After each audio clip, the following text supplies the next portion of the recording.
Hello বাংলার movie lover জনগণ, কেমন আছেন সবাই? আশা করি সবাই ভালো আছেন। তো বন্ধুরা, চলে আসলাম আরও একটি নতুন ভিডিও নিয়ে।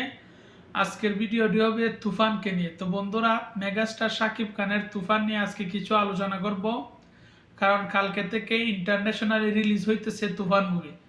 তো বন্ধুরা, এখনই শোনা যাইতেছে রায়হান রাফি কিন্তু তার ফেসবুক স্ট্যাটাসের মধ্যে বলে দিয়েছেন অস্ট্রেলিয়াতে তুফানের অগ্রিম টিকিট কাটা হয়েছে 55 লক্ষ টাকার। ভাবা যায়, শাকিব খানের তুফান মুভির টিকিট অগ্রিম কেটে ফেলেছে অস্ট্রেলিয়ার জমিনে 55 লক্ষ, যেটা টাকলা ইকবালের পুরা মুভির বাজেটও না।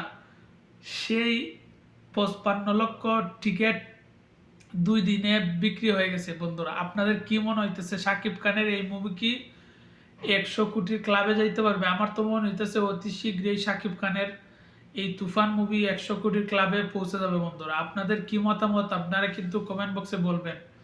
আমার কাছে কিন্তু খুবই ভালো লাগতেছে শাকিব খানের জন্য, কারণ শাকিব খান চেয়েছিল যে সে ইন্টারন্যাশনালি বিজনেস করবে, বাংলাদেশের সিনেমা ইন্ডাস্ট্রিকে বাহিরের দেশগুলোতে ছড়িয়ে দেবে, বাংলাদেশের ইন্ডাস্ট্রির মুভি সব দেশে চলবে।